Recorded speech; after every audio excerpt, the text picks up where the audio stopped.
من ضمن الوحدات بمركز اسكندرية لطب الأطفال وحدة دكتور حسام حلمي للأطفال حديثي الولادة، نستقبل الأطفال من عمر يوم.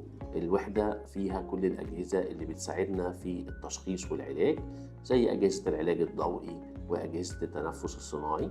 إحنا في تكامل كامل بين وحدات المركز كمعمل وأشعة متاحين على مدار ال 24 ساعة.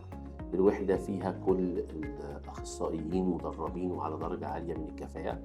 بنستعين بزمايلنا في باقي المركز استشاري التخصصات الدقيقة زي تخصصات القلب والأعصاب والغدد. مش بس كده، في قسم جراحة الأطفال لعمل العمليات الجراحية المتخصصة والحرجة للأطفال حديثي الولادة منذ الولادة، وبيتم متابعة هذه الحالات في الوحدة عن طريق فريق العمل الموجود في الحضانة.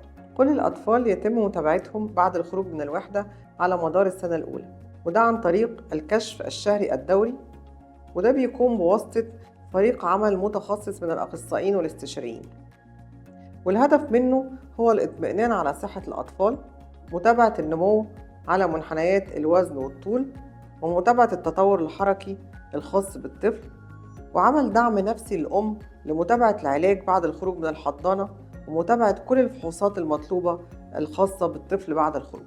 ويتم التعاون في المتابعة دي مع تخصصات الكتيرة المتوفرة في مركز اسكندرية لطب الأطفال، ومنها عيادات القلب، عيادات الجهاز الهضمي والكبد، عيادة التمثيل الغذائي، عيادة أمراض الدم، وعيادة أمراض الكلى، وفوق كل ده عيادة الرضاعة الطبيعية وعيادة التطعيمات.